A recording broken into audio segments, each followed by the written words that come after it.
You're listening to Galaxy of Film.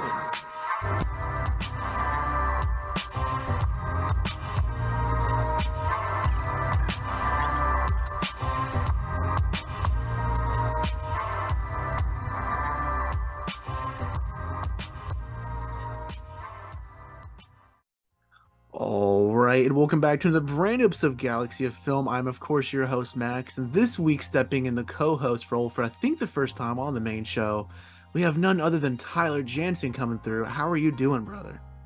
Hey, brother, I'm doing great. I'm glad to be here. Why are you whispering? You sound like you're being held Hold captive on. somewhere. No, sorry. I got headphones in. All right, I'm better here. There you go, man. Only the La, best in la, la, la. Galaxy of Film. How are you doing? What's new with you? What's new? What's new is wrapping up No Vex, man. Long time coming on this project. Absolutely, man. Novex is our new short film we've been working with, a piece you wrote that I'm directing. And it's, been our biggest project yet as far as the short films go. We're, wrapping it up next week. And I guess, man, this is kind of the official announcement for the release date as well, Tyler. You want to go and take it away? I see you're very prepared. He's like, we have a release date? I'm sorry, he missed rehearsal, I guess. So. Yeah, a little bit. Yeah, November 6th is when we're releasing Novex, everybody. That's the November release 6th. of the next short film. Well, you can't say it now. You can't announce it now. Max already did, so it's like, don't just repeat it. Wait, no, November 6th is MouseCon, Andrew. November 5th is MouseCon. Oh, 5th, yeah. Ah, very nice. Yes. But yeah, November 6th, we're releasing our next short film, Novex. Tyler, do you want to tell the audience just a little bit about this short film real quick? Because you and I have been working very, very hard on this piece with one of our actors, Todd. It's been a long time coming, like you said. Like, this has been in pre-production for about a year now. Yes, I think we had conceptualized the idea last year, you would say? Yeah, last year. Yeah, it was just born out of a idea I just pulled out of the hat of a dude on a hoverboard in a robe going about his day, and here we are casted and making that a reality with the music behind it, which I'm very excited about. Absolutely, man. We're stepping into the studio next Thursday to get all the audio recorded for it. We've already had 4 or 5 days of shooting. We got 2 more left to go. It's been a lot of fun, Yep. man. The short films I've done so blast. far, like a Surgeon and Distinguished, they've all been 1-day shoots. So now that we have a piece that has several weeks and months going into it, it's definitely been a handful, but it's been an honor to work on it for sure. It's been a great time too. But yeah, man, we're not alone this week, thankfully. Though we also have our director of fan relations here at Galaxy of Film, none other than the autograph king himself, Shamim. How are you doing, man? Hey, I'm good. Max, you're, Tyler and Andrew are black screened, so you know. Oh, well, we can see you, buddy. Okay, anyway. We can see you. Anyways, how are So, you doing, Shamim? What's new with you, man? It's Good. been a few weeks So since I you've been- just finished wrap on our film, me and Andrew and all my friends' film, The Autograph King. Mhm. We just wrapped principal photography on Friday, Mhm. and then now we're editing starting today. Scott's going to be doing Aaron's going to be the editing, a rough draft of the rough cut of the film, Mhm. and then we're going to be announcing it at LaunchCon 49 Oh. November. Yeah, so I'm going to be doing a panel there. My dad's doing a panel, and Scott's doing the panel where he's going to announce the film with and it's in it. The trailer's out now. Is on Max's Galaxy Film website. It is on your And portfolio on the website. That's right. yeah, on my portfolio, and Yeah, also everybody it's should gonna go be take a look at out. that trailer. It's a really good trailer. That's going to be a very good documentary. I think Do you- Scott's doing a great job directing it, and it's Yeah. I'm impressed. I Oh, really am. we also have some guest stars and guest friends. One of them is I was truly Sandra Nelson. Billy West, Phil Lamar, Johnny Ambosh, Steve Cardenas, Thomas C. Nicholas, um, our friend Jason, um, from Adventures Ideas, and we have um, yeah, and that's pretty much from Stockton. And then we have Summer in it. We have a lot of Terry Harding Jackson. We have Mhm. Bryce Ellis, so two Vados in the film. Oh, Rick, that's cool. You got Bryce Okay, involved too. yeah. If this was anybody else, this would be name dropping, but this is just Shamim. It's just he just yeah. knows everybody So and then we in a have very sincere way. So Absolutely, man. and That's what makes it so yeah, wonderful so as well. basically that's what. And then we get the pickup shot of Craig Miller. Mm. Craig's great too, man. I'm glad he's involved in yeah, this project as well. yeah. 24th to the 26th is the Mm. last con date in Okay. Los Angeles. So that's what I'm going to be doing next month. And then basically that's it. And then just keep editing. And then for next year is like promoting time. Absolutely, man. So Absolutely. that's And, you what, know, here at Galaxy yeah, of Film, you will be hearing all about this film going up towards release for it. We'll be pushing it hard for you, man. We're so proud that like this is, you know, obviously it was a vision that came to life, you know, and it's so cool to see. basically all because mom just thought it would Mhm. be good to share my story. And then, Yeah. Yeah, see, you should always listen to your mom. But it's true. You have basically, an amazing story to tell, and I think people are really going to be. I think that should be a book next I think after it's this going to be is a done. very engrossing film. I think it's going to be just a really engaging film to watch. So if the And trailer's speaking, any indication, it's going to be amazing. So absolutely, man. And speaking of Shmima Yeah, films as it's well, Shmim, you it's also actually have a already at. cameo in No Vex actually as well too, which is pretty cool to get you involved in that production too, man. Yeah, and I'm also in the production of Andrew's production, the Heroes of Extinction. Which episode, Andrew? I believe you're in episode 6 or so. Heroes of Extinction is a 7-part superhero audio drama. I have a production company with my buddy and partner, Jerry Cornell. We Hmm. produce audio dramas. Our company is called Adventurous Ideas, and full cast music and sound effects, sort of the modern equivalent of the old radio dramas. And Heroes of Extinction is our current project. It's finishing up right now. And yes, Shamim is one of our voice actors. We've got an amazing cast of actors that have been involved with Star Wars, Disney, Marvel, Pixar, even Super Mario. So yeah, that's coming up. But one of the many things I end up doing. And so That's And awesome, man. That's awesome. maybe Andrew at some point Thomas and Nicholas will be voicing something, right? we'll see. Yeah, absolutely. I'd love to have him involved in this thing. So we got to work it around his schedule and everything. So, but That's That awesome. man's so busy, 2 kids yeah. and touring and all that good stuff. Poor Thomas does not Yep. sleep one bit. I understand the pain.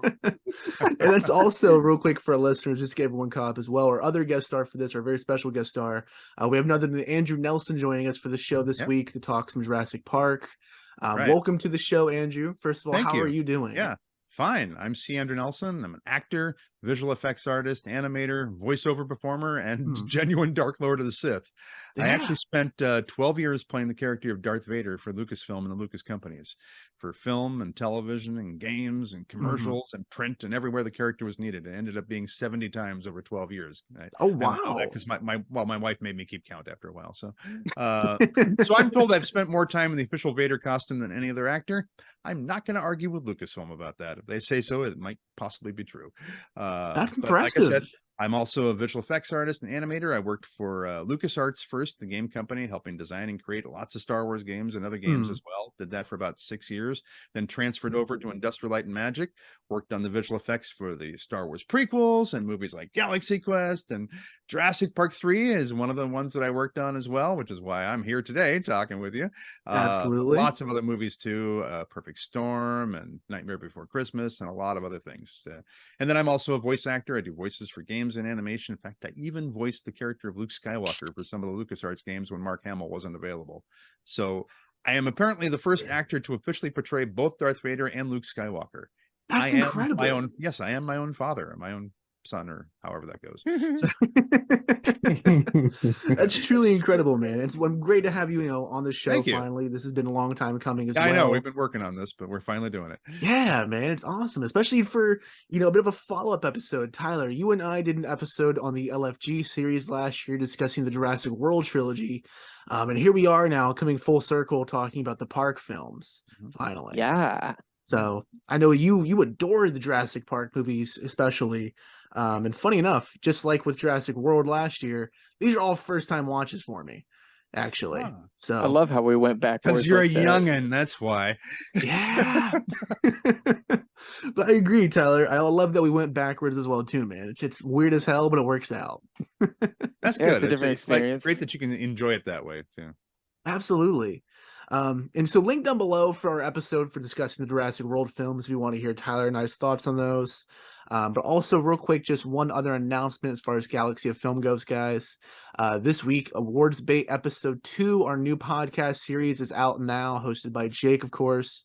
And I know a couple weeks ago when we announced Awards Bait, we had discussed that it's going to be uploaded on YouTube as well. It is still coming, guys. Do not worry. It's currently out on Spotify and Apple already. We're still working on getting on YouTube. Don't worry. Episode 1 and 2 will be released shortly on there as well. So stay tuned for those if you're just, for whatever reason, a YouTube exclusive, listener. But yeah, if you're not, go check out Spotify. Go check out the website. It's out now, guys. Go ahead and Can I just say that's a great name for a podcast? Oh, Awards Bait? Yes, thank you. I'm glad you approved of that. Jake was very proud of that title, actually. Good. We had like an hour-long meeting just about the title of that thing. That was Titles like are his important. Eureka Titles are moment. important. Yeah. But check it out, everyone. Jake's killing it with that. He had William Kish, who is also part of Mayhem Pictures, our Connecticut division here at Galaxy of Film. He was his guest co-host this week, and he also had David Rosen for the first episode, host of the Piecing It Together podcast. He's got some other guest co-hosts coming on along the way, and we can't wait to see where that series goes. It'll be a lot of fun, ramping up for the Oscar season this, fall and winter. But real quick, before we go ahead and start talking about our films, Andrew, I had 2 questions for you that I'm super curious. I'm sure our listeners are curious about as well. Okay. Obviously, I've got 2 answers. Let's see if they match. Obviously, you played Vader plenty of times, like you mentioned before. Yes. In the special edition of Empire Strikes Back, as well as several video games, including Dark Forces. Oh wow, that's the maker himself, man. Yeah, the Emperor. No, that's the. No, he's a great guy. George is actually a really nice guy. So that's incredible. So, but how were you approached for the role of Vader specifically? I love that story. I often say that I happened to be at the right place at the right time at the right height. I was already working for LucasArts. I was a visual effects supervisor and senior artist there, helping design and create lots and lots of games. And I was sitting at my desk one day, doing my job, minding my own business, and my phone rings. And it was the head of public relations, who was a woman who was in an office upstairs from me. Okay. And she doesn't start off the conversation with any pleasantries, no hellos, nothing like that. She just goes, "Hey, Andrew, how tall are you?" I said, I'm 6'5". Why do you ask? Well, I swear she was like 5'1", and I figured she wanted me to come upstairs and get something down off a shelf, because I used to keep a lot of these things, their promo material and things like that in the publicity department up on these high shelves. So, sure, get that down for me. So I figured, that's what she wanted. But then she says, "Do you have any acting experience?" And you're trying to figure out, well, where is this going? And when you talk to somebody on the phone, you can't see them smile, but you can almost hear a smile in their voice. There's I'm picking up that kind of vibe as I'm talking to her. And at that point I'd had, I don't know, like 21, 22, maybe 23 years of theater and film and television experience as an actor. And I let her know that. And then she says to me, "Can you breathe for me?" So, the wheels are spinning in my head, and I'm trying to figure this out. And I think to myself, okay, how tall are you? Do you have any acting experience? It's a Lucas company. Can you breathe for me? And I just leaned into my phone and I went, so I go, so what's going on here? And it looks like, turned out what it was is they were going to be doing a charity event for Big Brothers Big Sisters of America. This is long before the 501st Legion and the Okay, Rebel sure. Legion, all that stuff was around. Well, wait, Andrew, I think the yeah. 501st started in 1997, if I'm Yeah, not mistaken. so this was 94 when this happened. They were doing a special charity event. They want for Big Brothers Big Sisters of America, and they wanted to have a meet and greet for the kids so they could have their photo taken with Darth Vader. Sure. So I went up to Skywalker Ranch to try on the costume at the Archives building, which is where they have everything from like every Lucas production. I mean, outside it looks like just a big barn, big robin's egg blue barn. Inside it's like this perfectly climate controlled and cataloged and thing warehouse. And so like all the props, all the costumes, all the miniatures and things like that from the Star Wars films, the Indiana Jones films, Michael Jackson's Captain EO costume is up there. That's cool. The Howard the Duck costume. They actually used to keep it inside the Ark of the Covenant, which was funny. Don't open it. So I went up there and I tried on the costume, the original costume. It said D. Prowse on the inside for Dave Prowse. Wow. And it fit. And we did that one event, and I just thought to myself, my gosh, that's a once in a lifetime opportunity. I just thank God I had a chance to do it. But then they called me back for something else and something else and something else. And I ended up playing Vader 70 times. So, that's incredible, man. Man.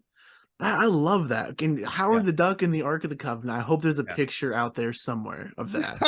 I don't know. I've never seen one. But the interesting thing is I do actually have a connection to Howard the Duck because that was the first film that I acted in as an actor. So yeah. So that's even better. And as much as George might like to distance himself from that film, I saw him on set. He was there. So that was my first brush with George. So.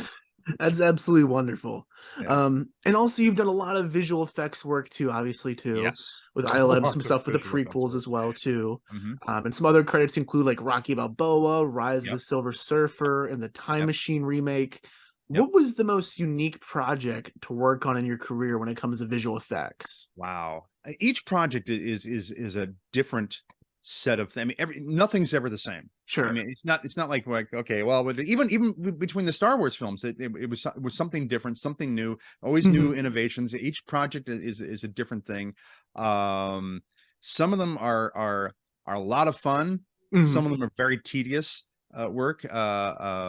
Perfect Storm was very tedious work because we were doing a lot of sky replacements where they had shot it with this nice, calm sky and calm waters and everything, and we had to remove all that, leave the rigging from the ship there, all the rigging and everything like that, all those little details, but then put like stormy skies behind it. And that was a challenge. That's a lot of work because you're tracing the outline of all that rigging and the actors and everything like that, frame by frame, to isolate them from the background. That's called rotoscoping. And then we have to composite a different background in there and then make everything match and look right. So that was not a lot of fun.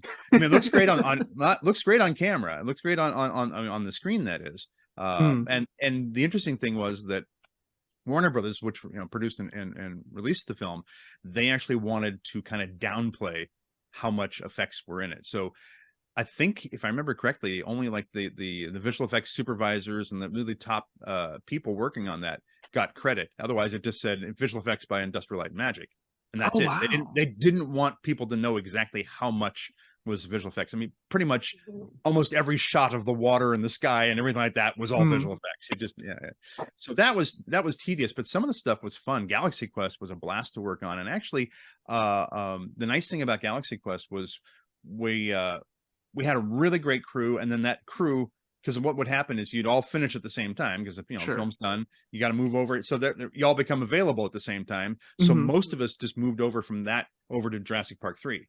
And so we kept that same group together. Different visual effects supervisor. We had Jimmy Mitchell then working with us, and Jimmy was great to work for. And then of course Joe Johnston was the director of the film. So, and Joe was one of the original ILM guys from back in the day.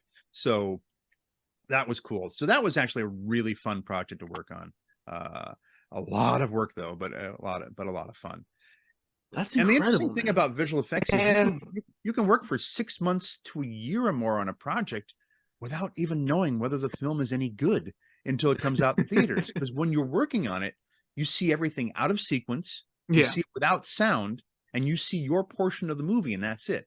Mhm. Galaxy Quest was the one exception, except for when there've been a couple of films where I was a visual effects supervisor on, where I got to see more and knew more of what was going on.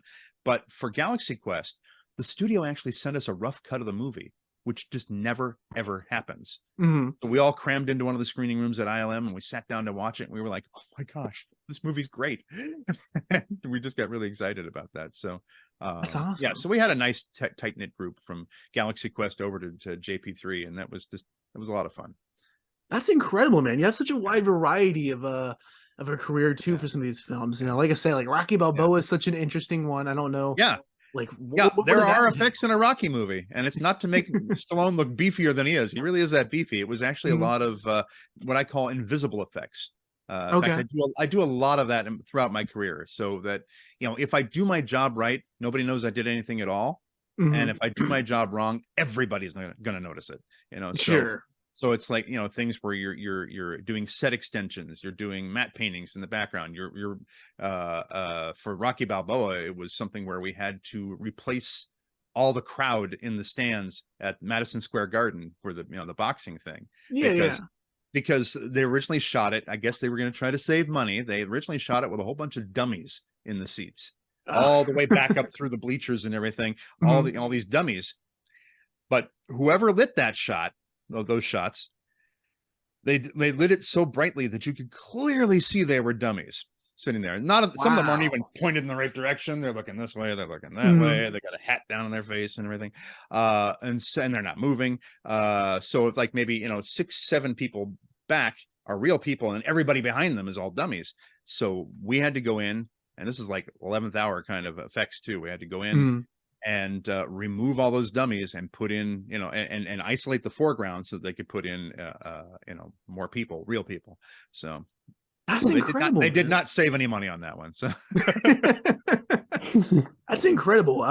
yeah. I always end up in this So position, man, when we do these video podcasts. Hmm. I actually have hanging up on the wall over here. That's like a piece of square from the ring from Rocky Balboa framed Ah, in that's it. cool. That's very cool. Yeah. Oh, I love Rocky Balboa, man. Such a guilty Yeah, pleasure for me. But it's I love all the Rocky movies.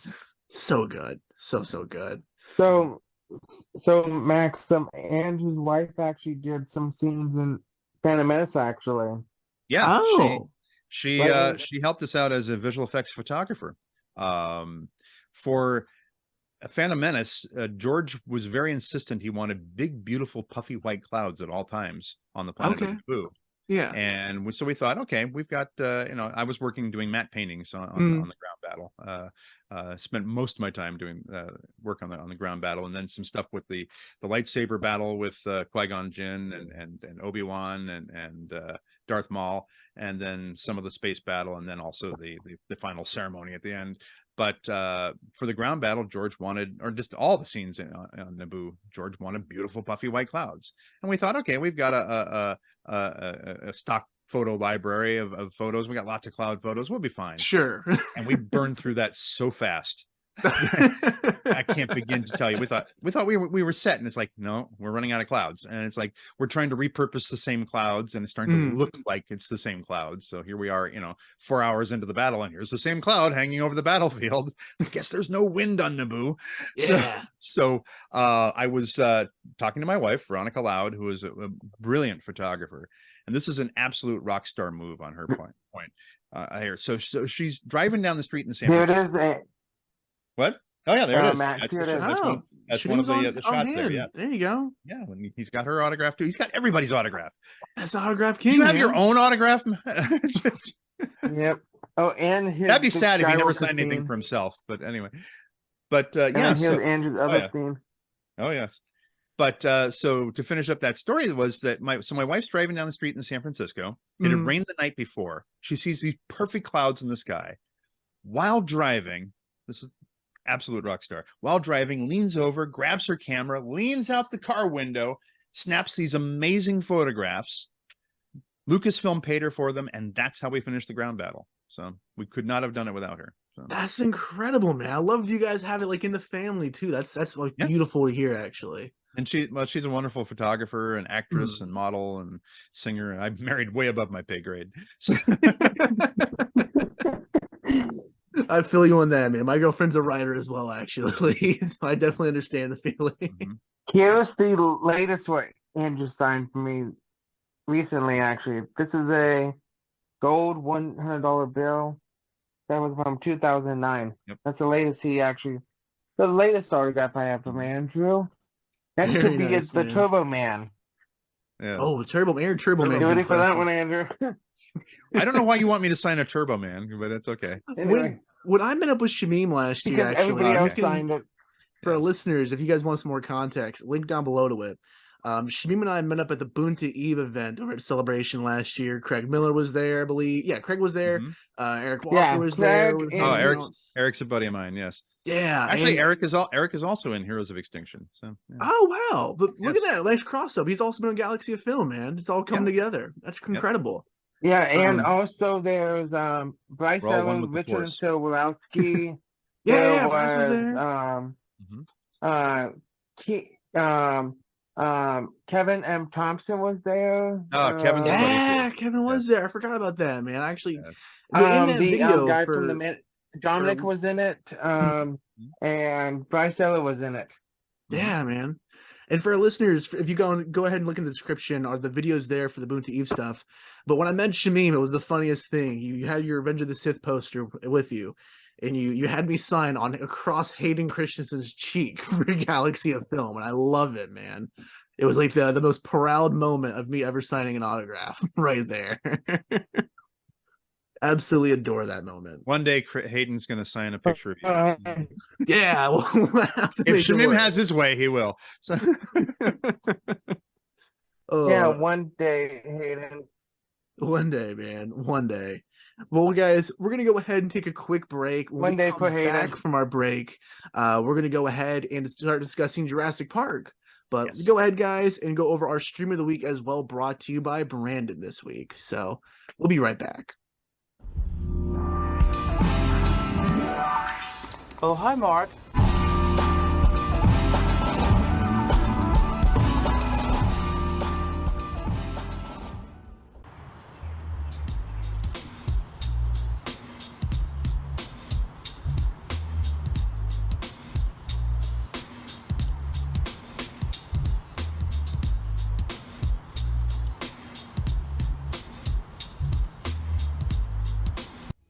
Hello, everybody. This is film editor for Galaxy of Film, Brandon Messina, and I am honored to give all of you guys this episode's stream of the week. And as we're creeping down the days till Halloween, I decided for this week to watch The Shining, directed by the one and only Stanley Kubrick. Now, 1 second.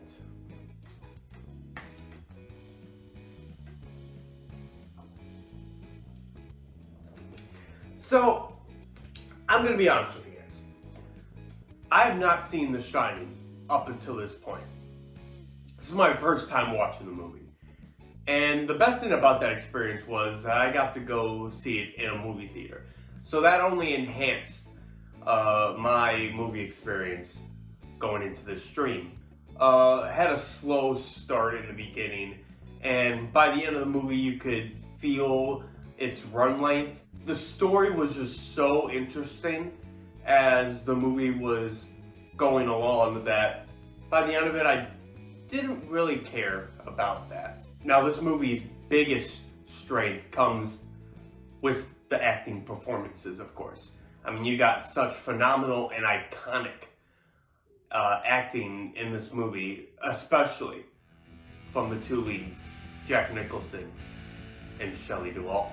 And I really want to also shout out the musical score and the editing in this movie, because it really makes being trapped, this essence of feeling trapped as you're watching the movie, feel that much more intense and thrilling as the movie delivers on that. And I could see why people can consider this a classic.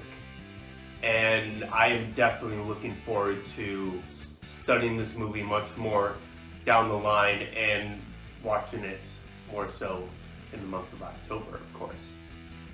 This has been your Stream of the Week. And let's continue with the podcast.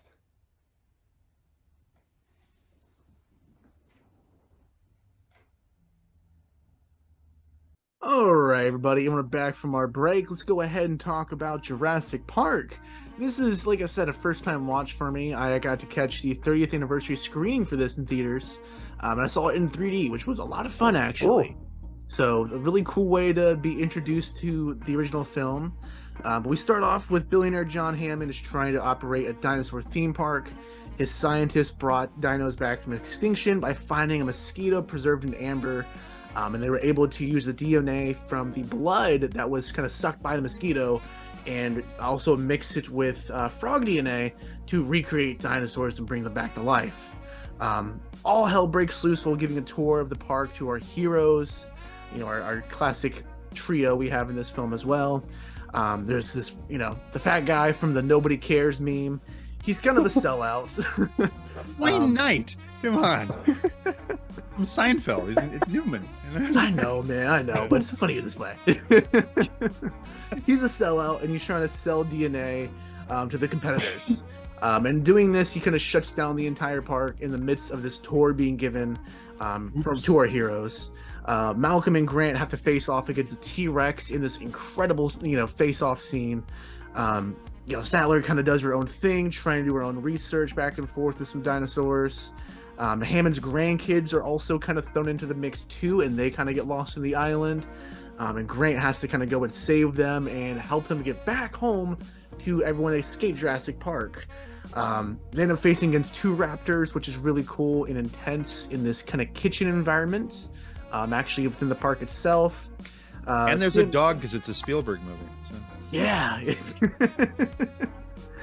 Samuel Jackson's also in this, but he's killed. Which is really weird because I've always heard so much about Samuel Jackson in this movie. Refer back to some of our older episodes for the only experience I've had of watching this. But yeah, he's in this. He's killed when he goes trying to restore power to the park. You just ruined it for everybody who hasn't seen it. Thanks. Instead, Sattler dinosaurs on a plane. Instead, Sattler successfully restores power to the park. The main trio ends up escaping with the grandkids and Hammond. And they're able to get off the island, and the film kind of ends on a bit of a hopeful note. But because it's a Spielberg movie. Yeah, exactly. So even AI ended up on a hopeful note because it was a Spielberg movie. You're not wrong with that. You're not wrong. So Andrew, when did you first see the film? 30 years ago? I saw the film just a couple weeks before it came out. So June of '93. Yeah, because what happened was that there was a screening for ILM originally set up. I was at LucasArts at the time. Actually, still fairly new at LucasArts. I'd only been there for a few months. But they actually opened up the company screening because ILM wasn't quite huge at that point. I mean, this is before the the prequels started when we ramped up to almost 2,000 people or so at one point. But they had opened up the screening for the other Lucas companies as well, so we all went to go see it. So my wife and I sat there with everybody else to see it, and it was interesting. It was an interesting screening. We didn't find out until later that actually that Spielberg and Lucas were there as well in the screening. Oh, so actually it came out June 11th of '93. You saw it most likely May. I think it was right? It was probably the end of May or the very first weekend in June. So very May nice. the 4th? So no, May 25th. I don't know. Don't hold me to these things. I don't know. Yeah. With that being said, obviously you have a background with visual effects, and you having be a chance to watch this movie early, especially too, is really cool. Now, obviously the effects are incredible in this film. They still hold up to the day. Yeah, so they do. In your opinion, is this a perfect movie in terms of visual effects? I think in many ways it is, because it accomplishes the one thing that you want visual effects to do, and that is it propels the story. It makes the story believable. The one of the things that always bothers me whenever there's a groundbreaking effects movie, let's say like Star Wars Sure. or Close Encounters, that both came out in 77, eventually there is, I mean, it's inevitable that there's going to be a whole bunch of and if those films do well, there's going to be a whole bunch of films that go, oh, we need a bunch of effects in our movies, that's going to make us money. Mm-hmm. It happens all the time. And so there's a lot of times where visual effects are very gratuitous. They just throw effect sequence in there just so they can have them, Mm-hmm. just for the wow factor. And it's like, no, effects need to serve the story. Yeah. That is the reason for visual effects, just the same as a lighting or costumes Mm-hmm. or art direction or even the blocking of actors or how the camera is moved. It is there to serve the story, not to make it the other way around where the story is secondary. And with Jurassic Park, I think that's exactly what it did. To this day, there's that. It's still impressive, even though obviously effects have progressed tremendously since 1993. Mm-hmm. There's that first shot when you first see the dinosaurs, when you see what all those characters are seeing as they stand up in the vehicle, as they pulled up to a stop, and you see the brontosaurus and everything like that. Mm-hmm. Like, oh my gosh, I can still remember. It's like you that moment, because up until that point, dinosaurs in films had either been they'd been stop motion, like Ray Mm-hmm. Harryhausen, for Valley of Gwangi and stuff like that, or they had been miniatures of some sort, miniature puppets, or like in Land That Time Forgot, or they had been iguanas dressed up in makeup for some really weird things, like Robot Monster and stuff like that. Mm-hmm. Or they were guys in a suit, Yeah. like Godzilla. So up until that point, we hadn't seen anything CG. Now CG effects had been around for a Mm-hmm. while. There'd been CG characters and things, but nothing to this extent where they went for the absolute believable thing. And it was a long process, from what I understand. I talked to a visual effects supervisor, Phil Tippett, about Mm-hmm. this. And Phil, of course, comes from a stop motion background, Of and course, yeah. everybody first heard about him, I think, from Star Wars, from the original New Hope, I guess we call it, the chess sequence with Mm-hmm. that he and John Berg had animated for that. And then of course they did the Imperial Walkers in Empire Strikes Back, which is still a very impressive sequence as well. But and that was the path that they were originally going to go with Jurassic Park. And they realized, no, we need something even beyond that. We need something that's even more believable, because if people don't believe, if they're not just amazed the moment they see these dinosaurs, the whole story falls apart. Yeah. It's got to be that wow factor, that and it's not like it's a jump in your face, like they pull out the T-Rex right away. It's just these animals walking around the landscape. It's a Mm-hmm. beautiful shot. It's a beautiful sequence, but you think to yourself, oh my gosh, dinosaurs are real. That's what the goal was when they were doing the effects on this. And so I think to this day it still works. And that's what's the Absolutely. beauty of it, of the film.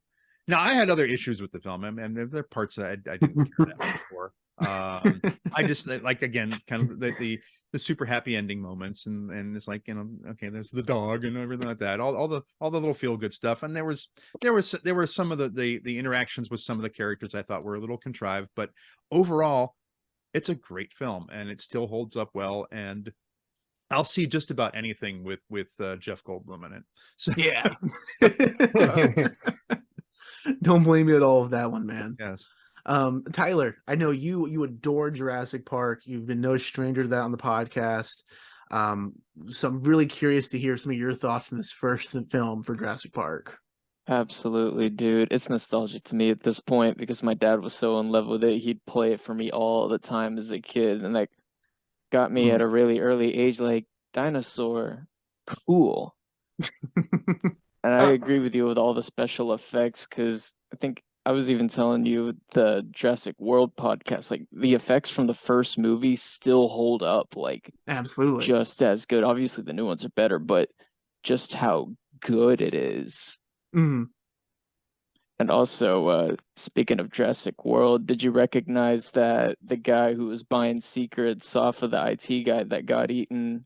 Did you notice he was the guy that got mauled in the third Jurassic World? Oh, I did, Does dude. that come together? No, I I was totally waiting for forgot this about the episode. third Jurassic World, to be honest with you. Oh man, I was waiting for this exact moment to blow your mind with some of the connections from the beginning since you watched it backwards. See, now I didn't know that. I didn't notice that. So that's fine. It's not gonna Oh, rewatch it all awesome. again. You blew my mind. You didn't blow his, but you blew mine. I feel you I though, love it, man. man. For me, I adored Jurassic Park. Watching it for the first time, especially having a chance to see it in theaters. Like I said before, very early on in the podcast, my only experience watching this, and for our listeners, just to have some more context, if you go on our YouTube channel, there's a video called "Be Free Little Nugget." It was actually the first project that Tyler worked together for Galaxy Film with. It's all about my best friend named Nick, and when we were in high school together, because Nick lived a block away from my mom's house, and we'd watch random movies together. And one summer in particular, it was like Nick would pick every movie we watched, and we'd only watch the parts Nick liked, just for whatever reason. It was just super fast forward weird. to the other parts. Wow. Yeah. So Yep. Sweeney Todd, I've only heard like 3 songs from that movie. Deuce Bigelow, I've seen every scene involving like boobs. And for Jurassic Park, I've seen just Samuel Jackson hit the computer, and I've seen Phil going back and forth. Who cares? No one's listening or whatever. That's all I've Your seen. friend was a real connoisseur of cinema. Wow. Absolutely. Let's get to the boobs. Yeah. Okay. Great. Yeah. So that's Shout all out, I Nick. had up until very recently for Jurassic Park. Okay. I was blown away by this. Like you said, that scene where they first kind of come up to the Brontosaurus and they step up and they kind of look out the Jeep. That is, in my opinion, one of the greatest shots in the cinema, possibly of all time. It's insane, honestly. It's gorgeous throughout the entire piece. I've also a bit of a backwards kind of way for this too. My first exposure, I think, at least by name, for Laura Dern was Last Jedi. And I'm not a big Last Jedi fan, was not a big fan of Holdo, and so I just wasn't a big Laura Dern fan. This made me a Laura Dern fan finally. So she's done a lot of really good films. She has. Yeah. This makes forget me about want Last to watch Jedi. this Forget about finally. Last Jedi. Just please forget about Last Jedi. Oh, did I say that? I'm sorry. And the founder's one of them too. Yeah. Yeah. Well, Laura Laura Dern is Dern the has founder. done some amazing roles, and I like her a lot in the Jurassic Park films. Love her now. No, now that I have the experience of watching these. Yeah. But I was blown away by this first one. And even like when the last show with Jurassic World coming out, we didn't do it on the main show because none of us had like the interest to go ahead and rewatch the park films or to get into the park films. But Tyler, you pushed for us to do World, and that made me want to go watch these finally. And it was just finally the perfect opportunity to do it in theaters. And I was absolutely blown away from start to finish in this movie. It was a horror film, which was so surprising to me. And also, my only other exposure to this was the Weird Al album and the song Jurassic Park. Yes, Jurassic Park. So, but yeah, man, loved just the first Jurassic Park. Shameen, what were your thoughts on the first film? Oh boy, here we go. First off, before we begin, here was Andrew's first documentary with Jerry Cornell. Okay. All about the Pirates of the Caribbean ride. Okay, very nice. Now for Jurassic Park. This is literally what my first exposure for dinosaurs was. The Eyewitness Dinosaur VHS tape, which was 94, and I was born in 93. So this film is this film is what? The suspense is killing me. As old as me. So I first saw this film on the adventure pack of the 3-film Jurassic Park when I was 12. I scared the living daylight of. I scared the living. So, and then when I was 12, I rewatched it again. In this is a funny story. So, me and my best friend Corinne were in the car, and they were going. So I decided let's watch Jurassic Park, and that was a bad mistake. Now is because she would never watch a horror film ever again at the age of 11. And then people don't realize there are a lot of scary moments in it. I first saw it. the part that got her was the dinosaur eating a lawyer. Oh, okay. And then so basically, I've been a huge dinosaur fan ever since '97 when I was like five, 6. I Nice, man. recently when when I was like uh, when I was like 16, I got to finally get to see Sue the dinosaur at the Chicago Field Museum. That was an amazing experience. Basically, I watched this thing like so many times. This is the original copy I owned, Very and I nice. got and I love this. And the other VHS tape I loved growing up was that BBC film that walking Walking with that dinosaur dinosaurs. film about walking with dinosaurs. I love that. I just love Mhm. basically what I love about the dinosaurs was I'm a huge history guy, and I just loved the fascination about the dinosaurs, and that still hasn't changed. 30 years later, I have Laura Dern's autograph on a card.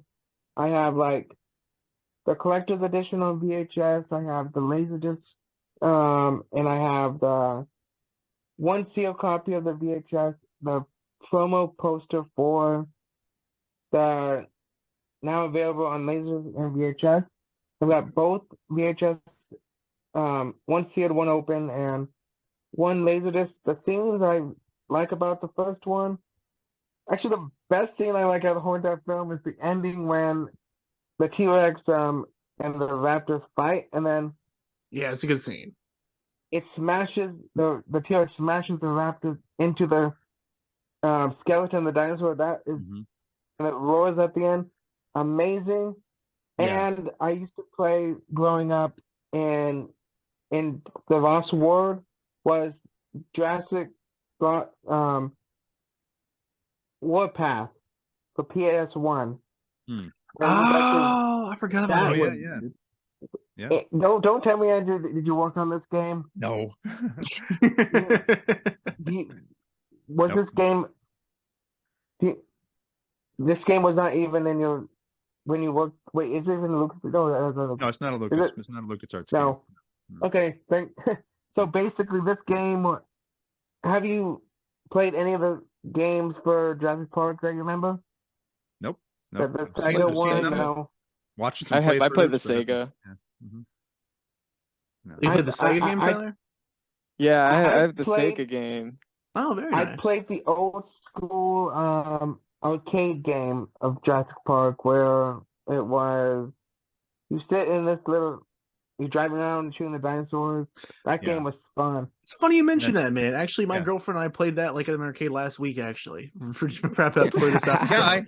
I saw one. I saw one. I was surprised. I saw one at a Dave and Buster's not that long ago. Yeah, Yeah. yeah. So, but Pretty cool no, stuff, man. like Shamim. I've been I love dinosaurs since I was a kid too, and it's like Mhm.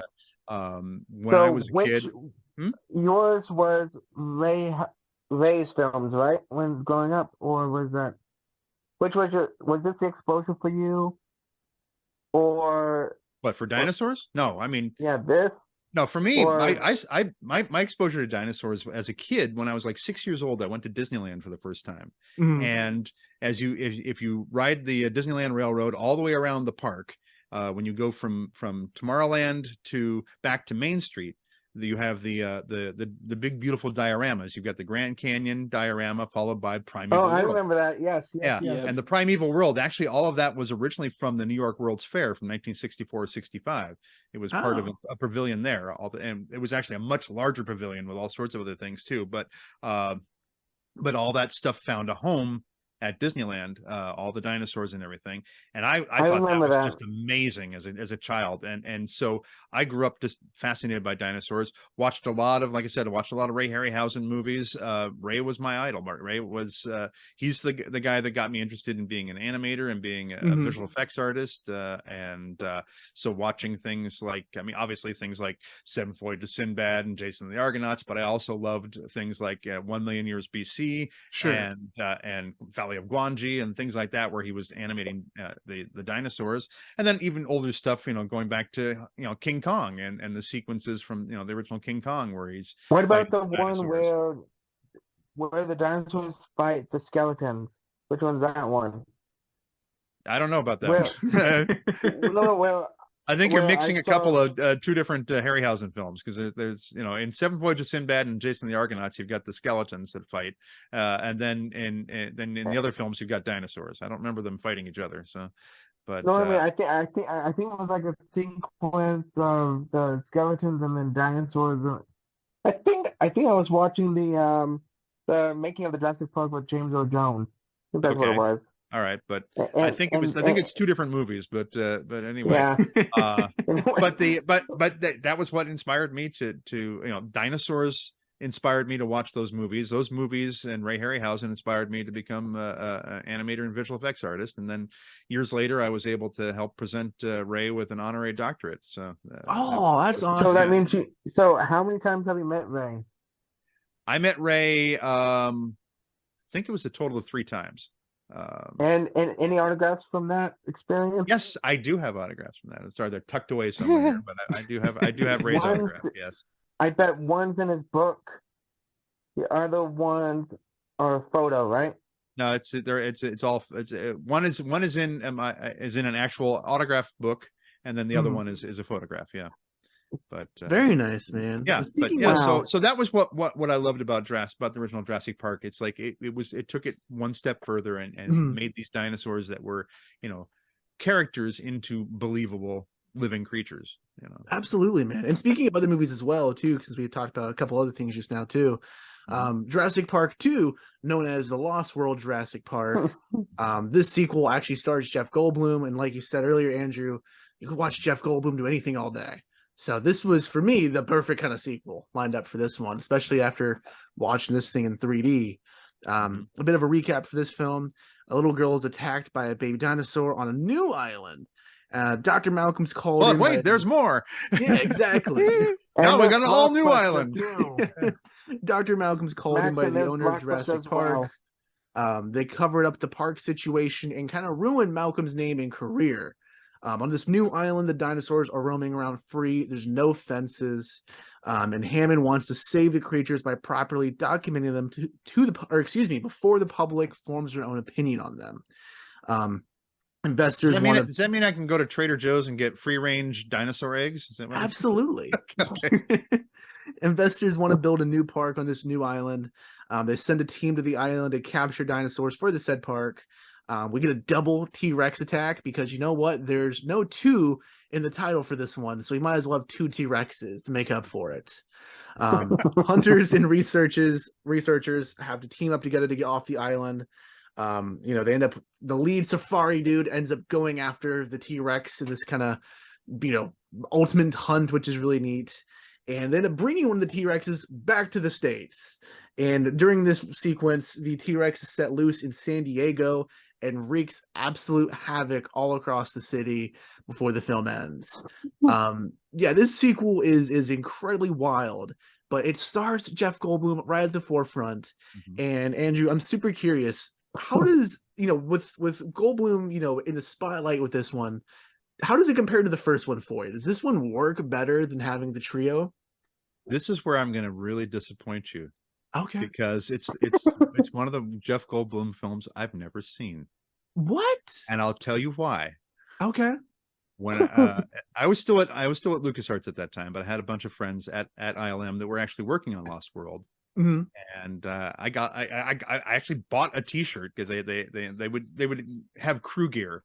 Sure. At ILM, and you could buy one, and I even though I wasn't working at ILM, wasn't working on it, I bought a ILM T-shirt because I liked it. I liked the style and everything.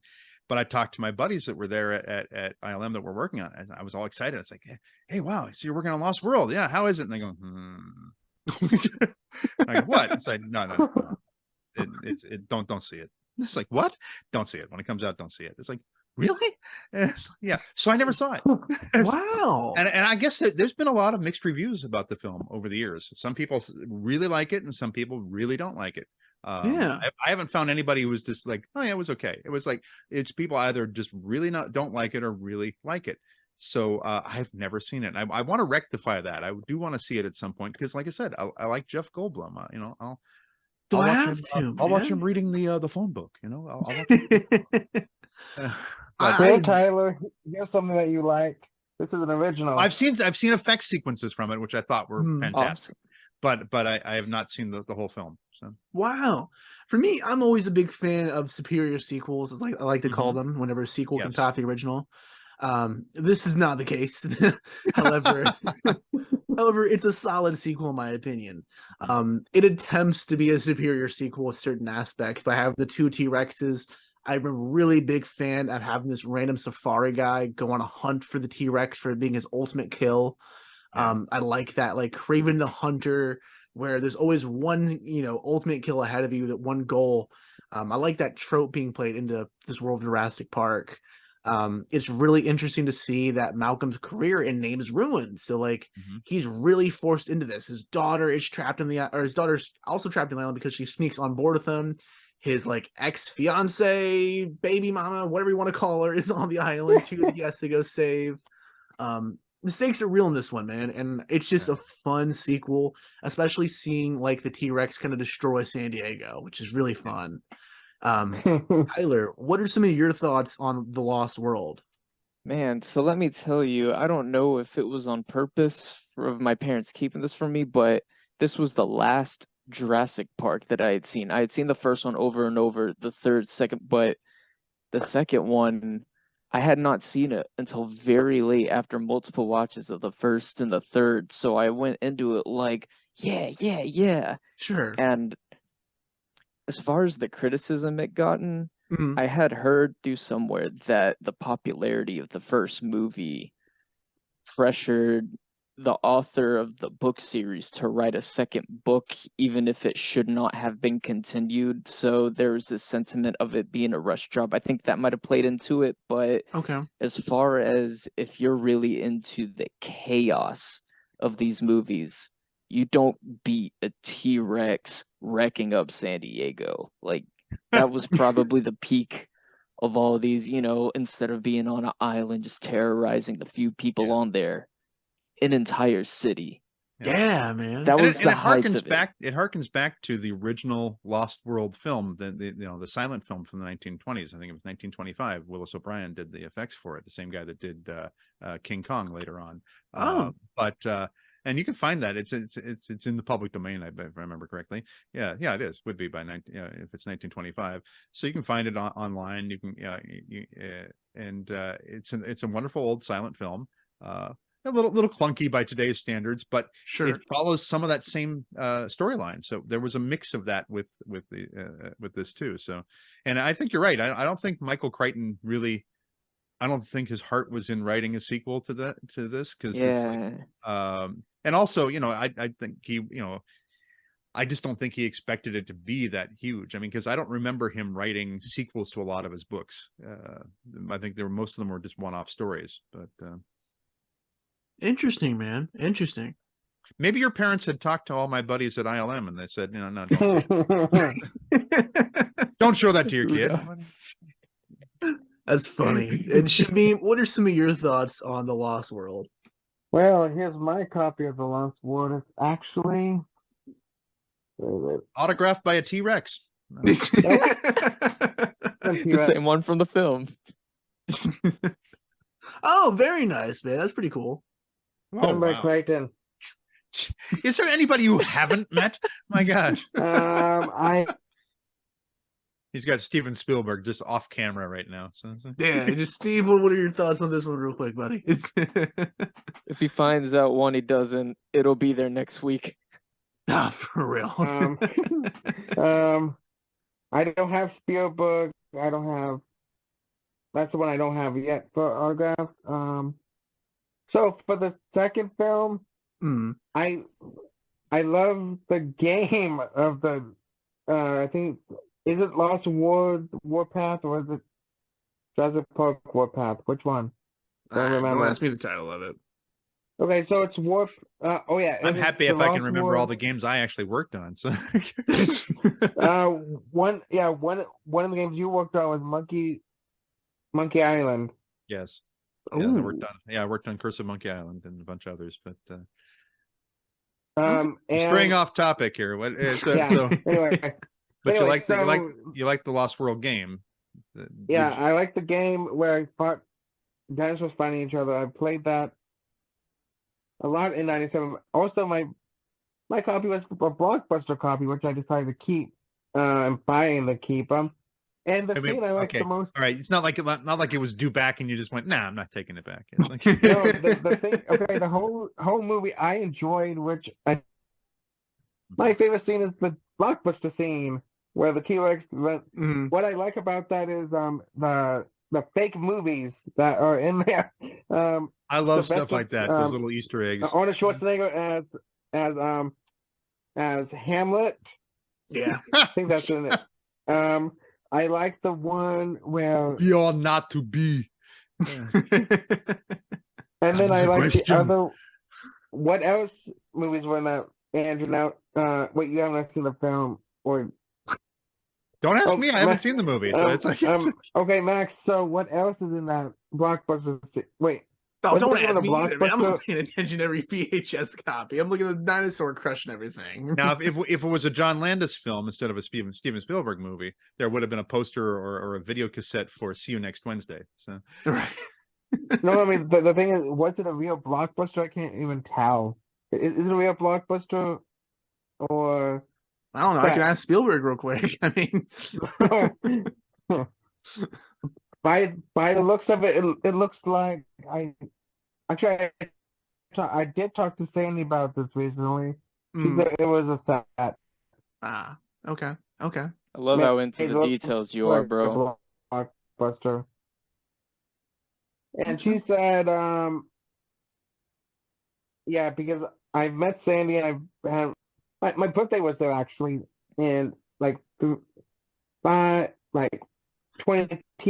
Matter of fact, dude, that was your first episode in the podcast. Was the last Blockbuster? Now that you mention it, that's crazy. That was well over 100 episodes ago. I feel old as hell. You'll be able to collect a pension now. Yeah, for real. The T-Rex.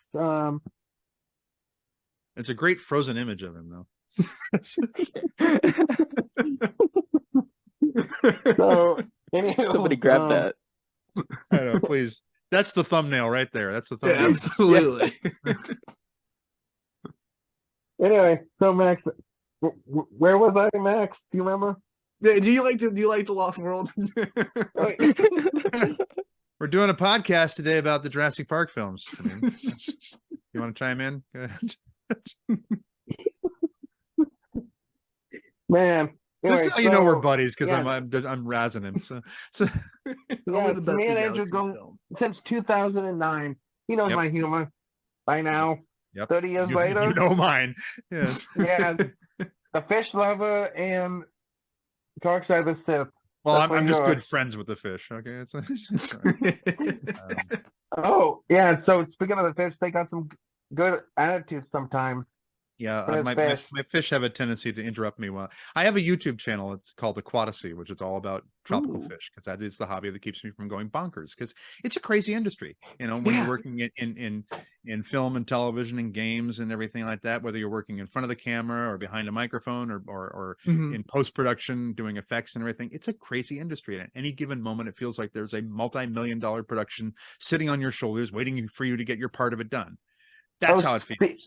The reality of it is there really is a multi-million-dollar production sitting on your shoulders waiting for you to get your part of it done, and that's a lot of pressure. And so I chill out by having fish tanks, and then I accidentally ended up with a YouTube channel called Aquatasy, and it's like I did not plan on having a YouTube channel. I was just posting a video so people could see my tank, and some people that I knew on a forum somewhere, and then everybody said, "Dude, that's great. You should do another video." So now I've done a lot of videos, and so it's been a while since I posted one because I've been very, very busy. I think you have about 14, almost.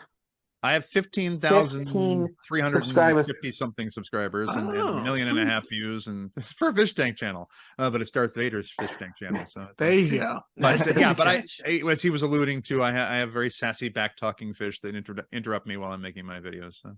Very nice, man. Very nice. You laugh. You don't have to live with them. I do. So. And speaking of things lived with and Andrew, worked on too as well. Yep. Yes. Let's kind of dive into Jurassic Park 3 for a minute as well Yes. too. there you go. Good This film. is now this one, obviously we start Jurassic Park, The Lost World, Jurassic Park. This is just Jurassic Park 3. We're doing a Rambo kind of deal here. Yes. We're just reverting back to numbers here. That bothers me about the Rambo films. It's like No. it's First Blood, Mhm. then it's First Blood Part 2, then it's Mhm. Rambo 3. And then No, Rambo. excuse me, it's sorry, it's First Blood, then it's Rambo First Blood Part 2, then it's Mhm. Rambo 3. No. And then the That's fourth not one's how just math Rambo, works. man.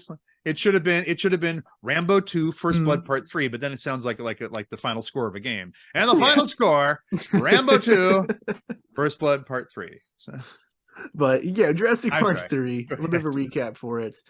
We open up with a father and son parasailing. They, of course, crash on the island from The Lost World.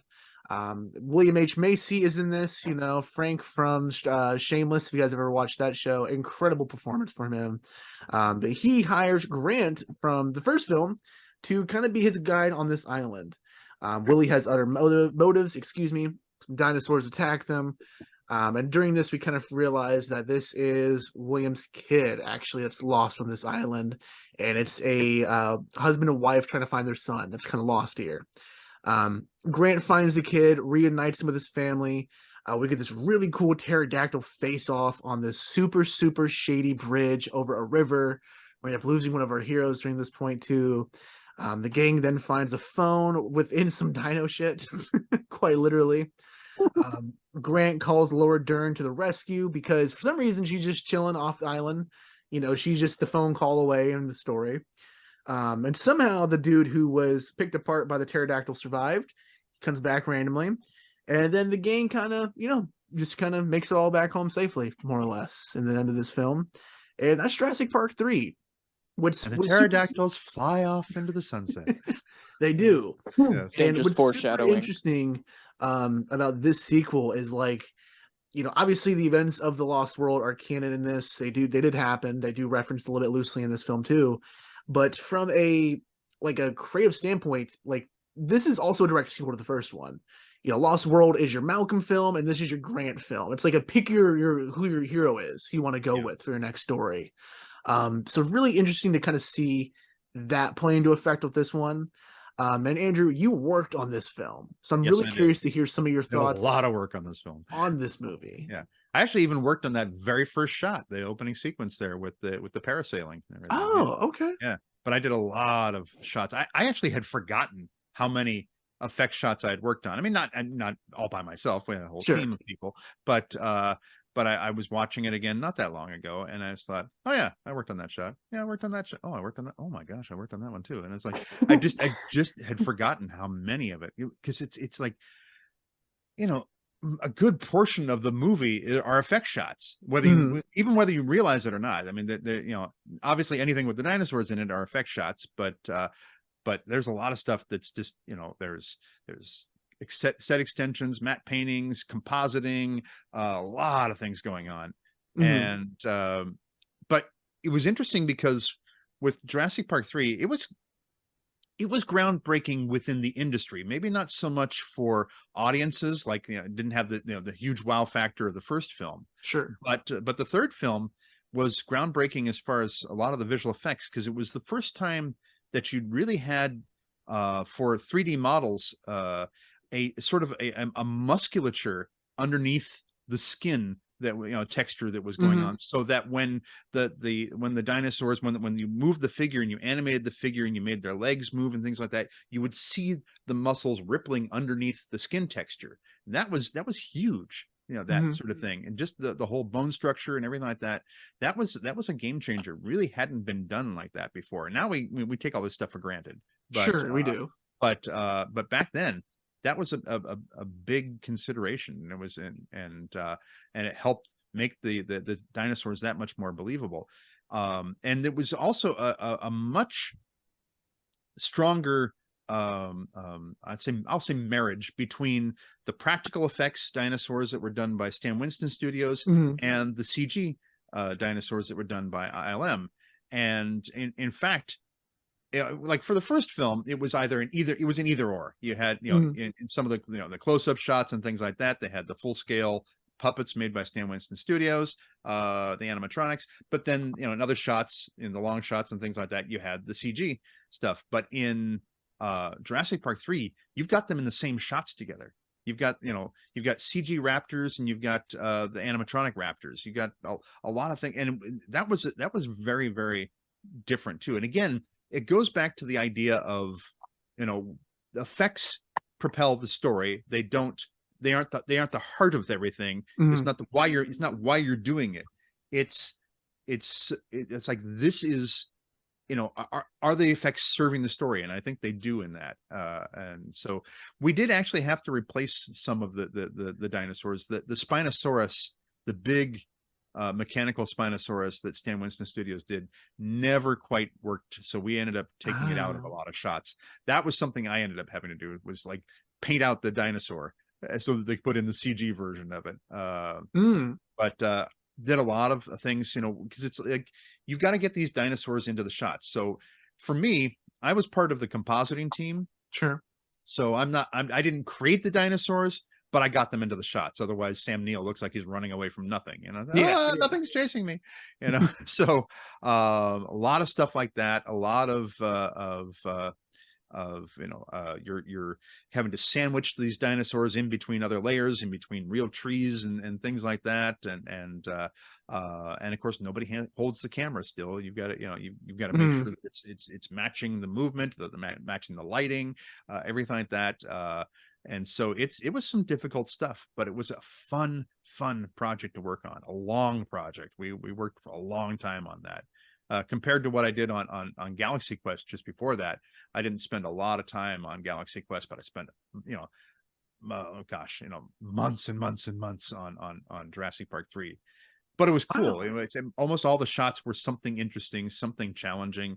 I did a lot of stuff in the aviary sequence. That was probably my favorite part, was working on the aviary sequence, because it's just some really interesting, creepy shots in there. It was also one where I had a very odd shot to do. So one of the leads in our department, he calls me into his office and he's kind of chuckling and goes, "I'm sorry, I got a shot for you. I'm sorry, it's a really crappy shot I have to give you. I really got to give this crappy shot." And I'm thinking, oh gosh, it's going to be this a nightmare shot to do. But he's laughing, and I'm thinking, okay, what's going on? And he shows it to me, and it's a shot of something that has pterodactyl guano on it. Oh wow. But it's bright white. And he said, "They said it looks too white. I need you to trace the outline of it every single frame so that we can lower the brightness on it." Okay, so that was my crappy shot. So. But I mean, most of the shots I did involved the dinosaurs. A lot of it involved digital paint, where I'm removing, because you've got, anytime a dinosaur chomps somebody and lifts them up into the air, well, it's really, they've got a stunt harness on them and cables and things like that, and you got to make that go away. So I did a lot of that sort of thing. Things where stuff like when the kid is running and jumping and he's being chased by the little baby pterodactyls and things like that. That was on a blue screen stage, and they when they got him off of that blue screen, they couldn't preserve the shadows that he had underneath him, so I had to go in and put in shadows for him, for all his footfalls and everything like that. A lot of interesting little things like that. But probably the most interesting stuff I did was at the very end of the film, where where Grant is in the water and the Spinosaurus is attacking, and there's the big crane and everything, and they shoot the flare, and the fire bursts up, and the monster, the dinosaur is in flames there. Originally it had the mechanical Spinosaurus in there. I had to take that out. Had to preserve everything and when you take something out, you got to paint in what would have been there behind it. Yeah, of course.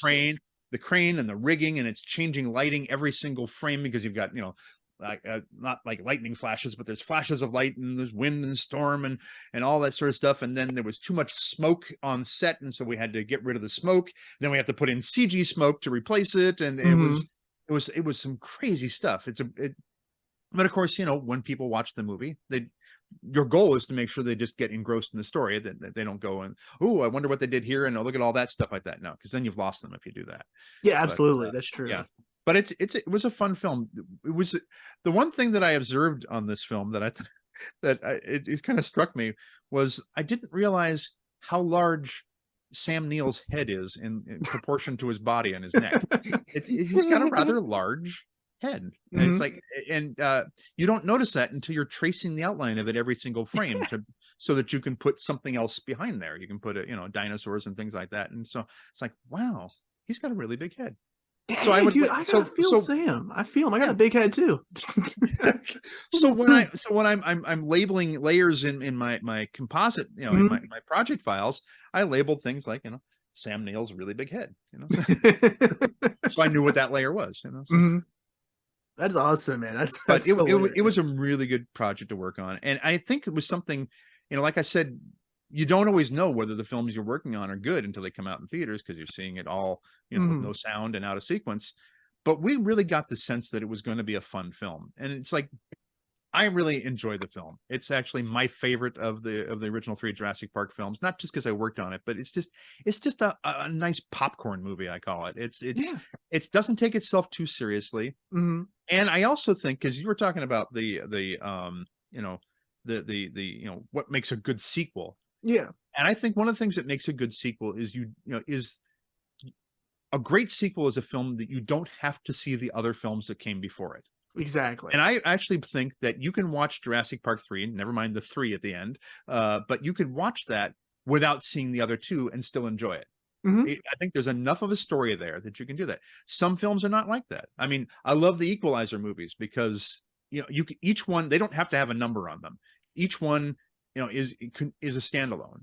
And I actually think they get better, progressively better, which is always good idea. But you don't need to have seen the previous films. So Jurassic Park 3, I think, stands alone, stands on its own like that. But it's fun. It is a fun one. It's like a good rental movie.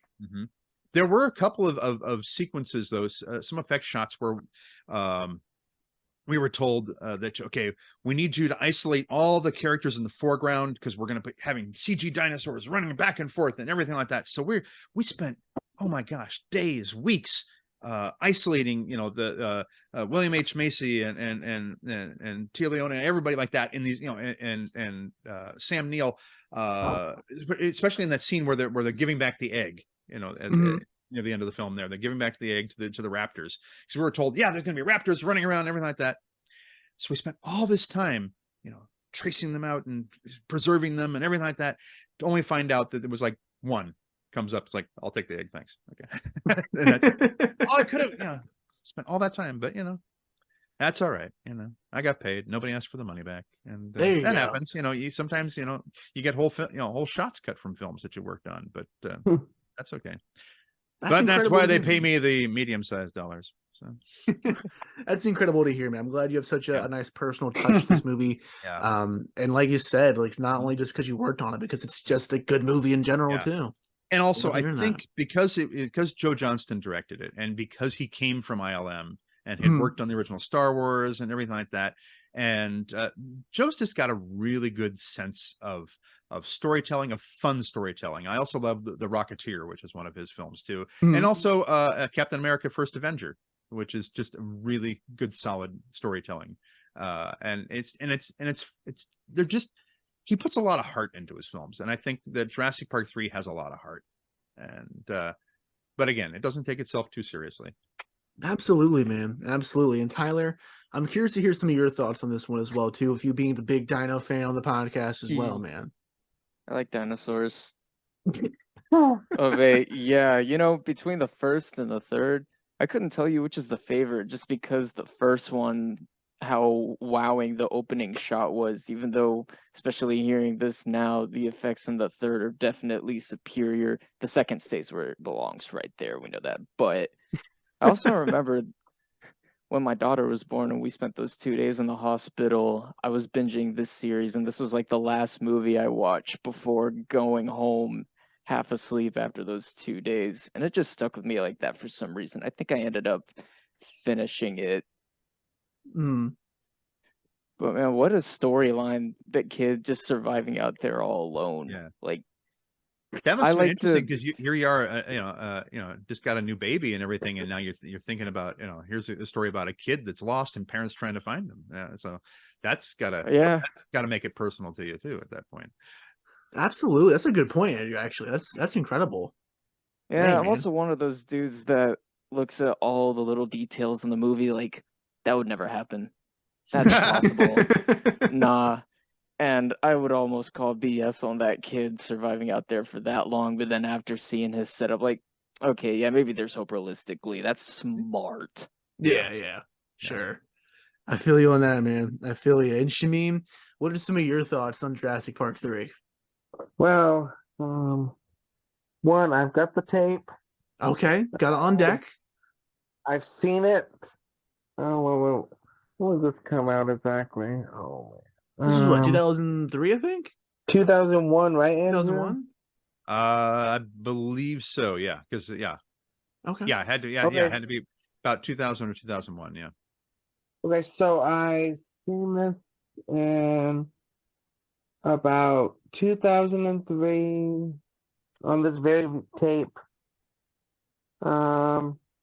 What I remember from this tape is one, Andrew, do you know who did the This isn't working. We're losing you. We're losing you, back buddy. to the VHS?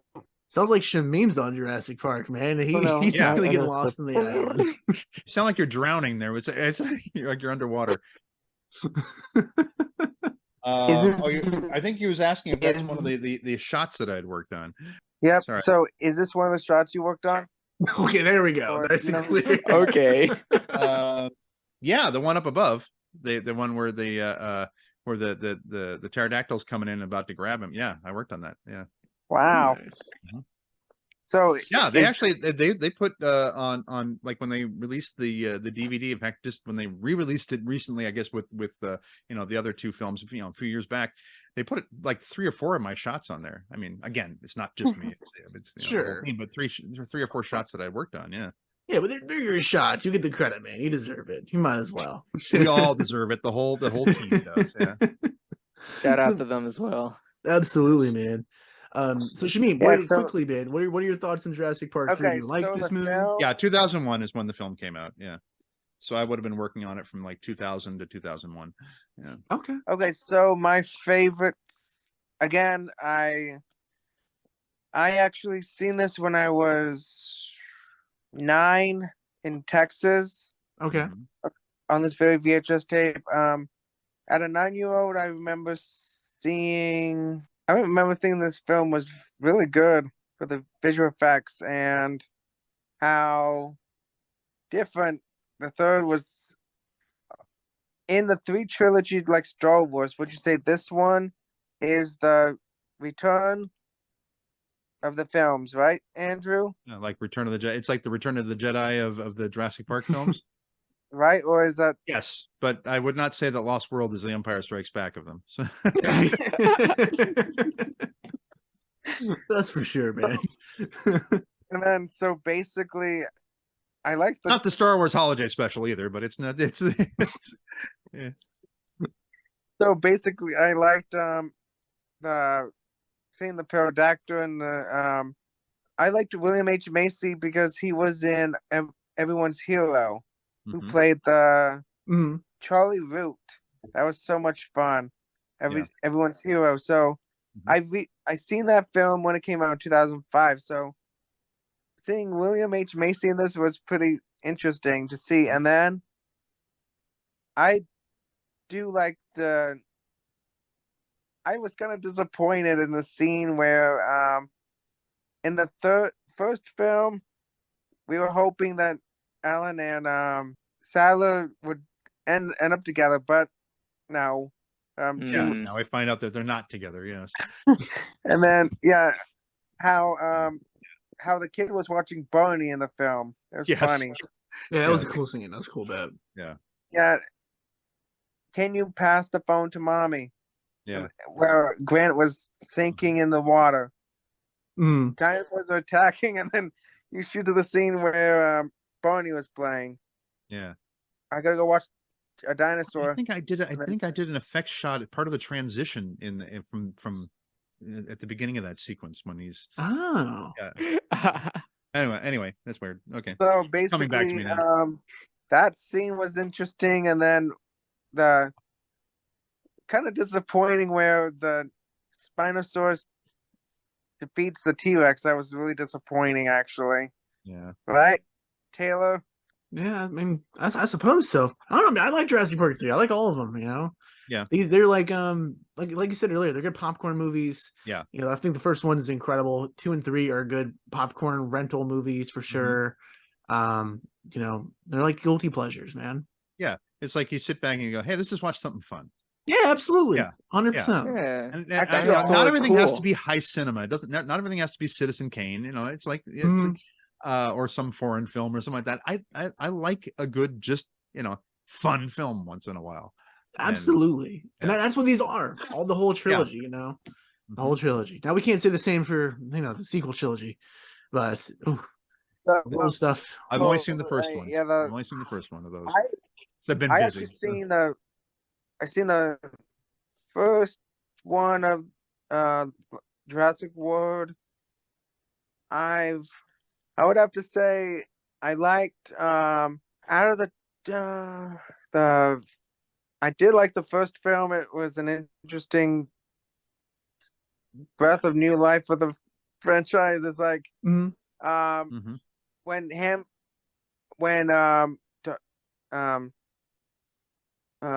What, Chris Pratt?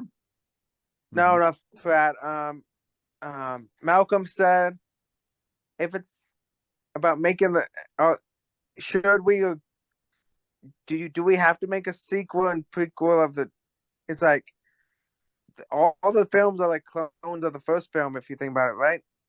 Max, Kind in a way, yeah, man. In a way, In a yeah. way. you know, There is a bit of formula there, yeah.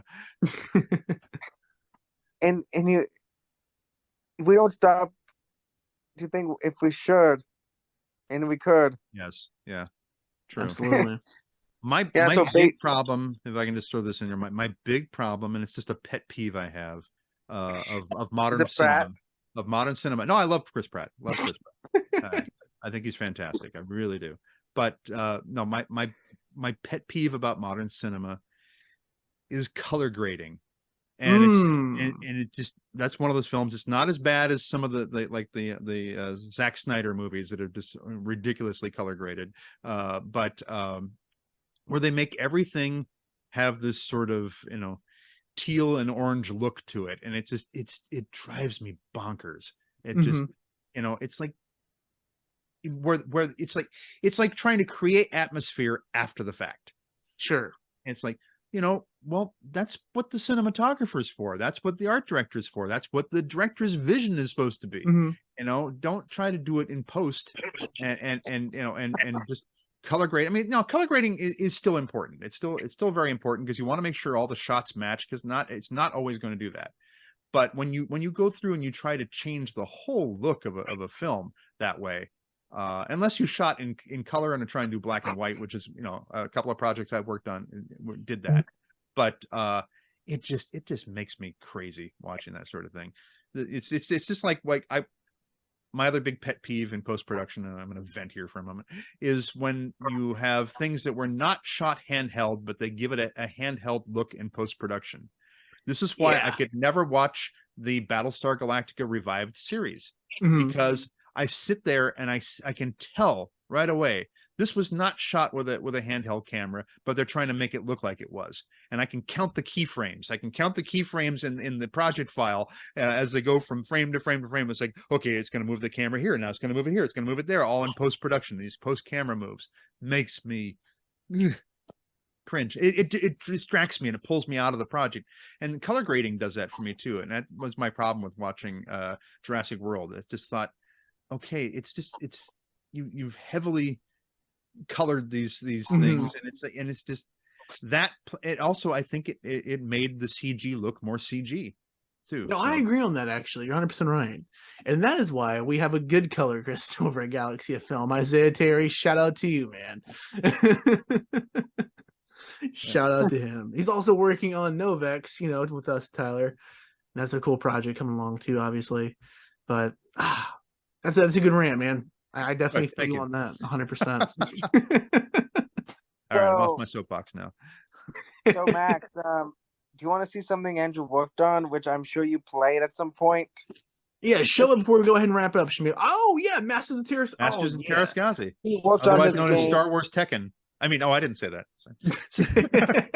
Yeah, no, I did a lot of work on that one. A lot of This game cutscene was stuff, but also some in-engine stuff That's too. cool. I don't have a So- copy in case, but I have it loose on my shelf over here actually, and also next to Okay. Dark Forces. Well, then I got to So- ask you, if you played the game, did you Mhm. find the Easter eggs that allow you to give all the characters big hands and big feet, or No. or there's if you know the right cheat code, Mhm. you can give all the characters big hands and big feet, or you can give them bobbleheads. So Oh, that's neat, man. I'll it have to was go just a ahead and little replay debugging tool we decided to leave in there. So it. Very there's nice. Easter eggs in all the LucasArts games. Of course. Like in So- Rogue Squadron, you can fly a Cadillac convertible if you know the right code. So So basically, have you signed a copy of this yet, Andrew? not for you, but I have signed them. Yes. So when was the last time you signed one of these? I don't know. I don't keep track of these things. Well, the game is. I'm very fortunate and very blessed to be able to do what I do for a living. I'm an ordinary guy, I guess, to do extraordinary things, and I don't take it for granted. Which is why I go out and I do convention appearances, why I raise money for charity. I always raise money for the Starlight Children's Foundation when I do all this. But I've been so fortunate that a lot of people have asked for my autograph. So I can't keep track of it all. So I don't know when I last signed something like that. So Andrew, tell the story about not the one you told in the documentary, but the one about your first time on set on that special edition Empire scene. Oh yeah. One of the shots that we had in for the special edition, we shot a lot of stuff that was used and peppered throughout all the movies, but Sure. we shot way more than we actually ended up using. But one of the sequences, there's a sequence where Vader leaves Cloud City and he goes back to his shuttle, which had never been there before. It was originally, it just showed up back on his Star Destroyer, and you didn't really know how he got back there. I mean, you assumed that he was on a shuttle. It's the wide shot, the orange sky behind him. Yeah, okay. Yeah, but so it's this big beautiful matte painting. So in this particular shot that we shot for the special edition, we shot it at Industrial Light and Magic on one of the blue screen stages there. And so I'm up on this big tall high platform that was very, very long, because we had to walk. It was myself and 2 stormtroopers and 2 Imperial officers walking along this thing. And but it was like I said, it was very high up the ground, very long, but very narrow too. So visibility is not very good in the Vader mask. You can basically see what's directly in front of you through the lenses of the mask, or if you kind of tilt your eyes down, you can see your feet through the chin, where there's like a little bit of a screen there, breath screen. Everything else is a blind spot, and the stormtroopers don't have it much better. So so we had to rehearse it several times. This one particular shot, we had to rehearse several times to make sure that we knew exactly where we were going, because we can't keep our heads down as we're walking. We have to look up, and I have to take these big long strides. But you have to kind of do muscle memory. You want to make sure you don't go too far left or too far right, because you're going to get off the edges of the platform, and you can't go too far to the end. So we rehearsed it several times with, as we say, with buckets off, with the heads off. And we shot it. We then, after we rehearsed it, we shot it several times, after we'd practiced it. And the last take, they yelled, "Cut, don't move." And I was about that far from the end of the platform. Oh, wow. One more step and I would have hit the deck. I don't know if they were concerned about me or the very expensive original costume. I was about to say. I would like to think it was me. I would like to think it was me. Either way, it made for a good insert shot. Also, the backstory about that is you almost missed your daughter's birth on top of that, right? Yes, Andrew? I almost, yeah. Well, the thing was, we shot that, the special edition was released in 97. but we shot it in 96, in the summer of 96. And so so I got the call to do the gig, and they had the date set, and I said, oh my gosh, that's the due What's the date date? for when my daughter was to be born, my first child. And I'm thinking, oh my gosh, and I can't, I don't want to turn this down. It's like, finally I get to be part of my favorite film franchise. I was, up until that point I was doing commercials and live appearances and print ads and stuff like that, but now I'd actually be part of the movies. And so Don Bees from the ILM Model Shop, he was the one coordinating all this, and he was my original Vader Empire poster. Oh, yeah. And Don was my original Vader Wrangler. He's the one that first put me in the costume. So he keeps checking in with me. So, baby born yet? No, not yet. And it's like, he's trying to hold it open for me so that I can do this. Mercifully, thank God, my daughter was born 2 weeks early, so we were able to do it. So there you go. Otherwise, I would have had to turn it down. Andrew, that is so a weird coincidence, because we literally had the exact same situation with Novex. Our lead had to go ahead and back out because his daughter being born on one of our filming dates, and also 2 weeks early. Wow. Really, really funky. That's a weird coincidence. That's a full circle for this episode, man. Wow. There you go. And That's here's incredible. the first photo. Yeah, one second. Oh, the first photo that Andrew ever signed for me in 2009. That's right. him in the Very costume. nice, What? It's not in a frame? No, Yeah, and then that's basically Andrew was my first ever Star Wars actor when I was 16 years old, and we actually recreated the scene in our interview with Jay and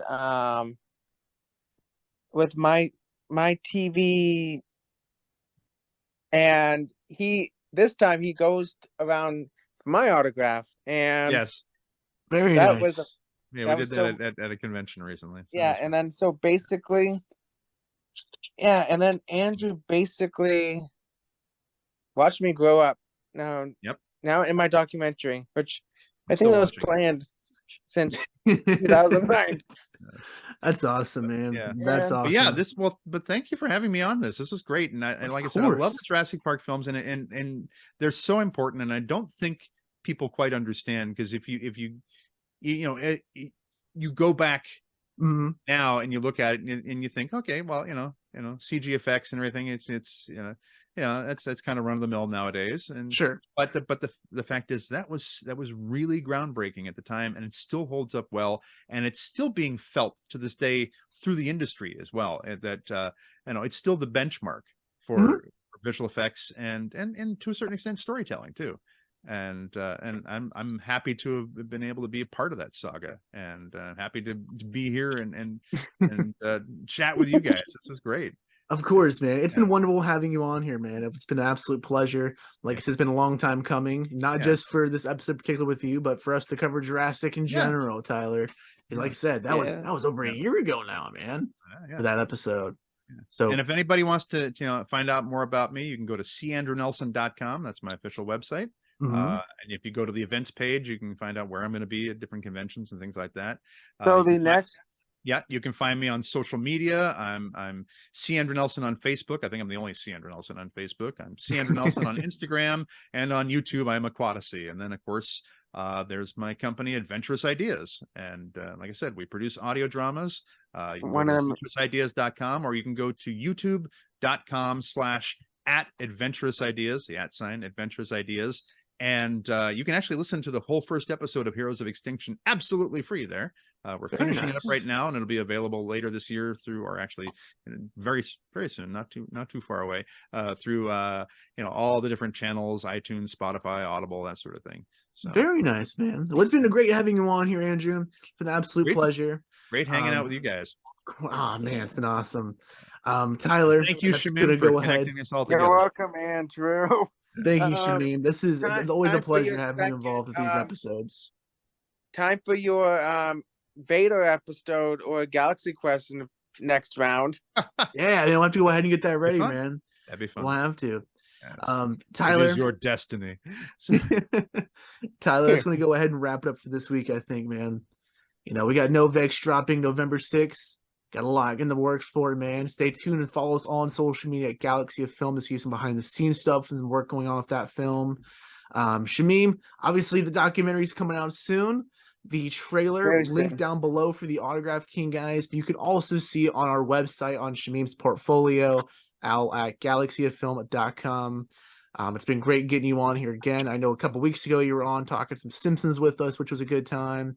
Oh And yeah, I'm and sure then you'll be here just soon enough again too, man. yeah, like you now it's gonna be so this is actually the very first cast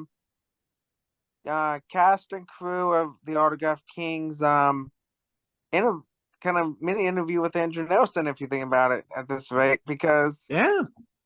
one of the guests is one of the like celebrity friend, my close friends now, part of your film and the podcast. So now we have the mini preview of the Autograph King mini interview for you, Max. Since the best person to start with at the beginning is Andrew. Absolutely, man. Absolutely. Yeah. Well, guys, it's going to go ahead and wrap it up for this week. Stay tuned for next week. What are we talking about? I believe we're talking about Ahsoka on the show next week. That series just wrapped up. You know, everyone loves a good Star Wars conversation. So stay tuned, everyone. Go ahead and make sure to follow us on Instagram, Twitter, TikTok, Facebook, all at Galaxy of Film. You can join the fan club on Facebook that Shamim runs and manages. We release content early there. That's the Galaxy of Film fan club. And, go ahead and stay tuned. Subscribe to the iTunes, subscribe to the Spotify and YouTube channel, all at Galaxy of Film, guys. And we'll talk to you guys next week. Bye, guys. Force is strong with you. Always.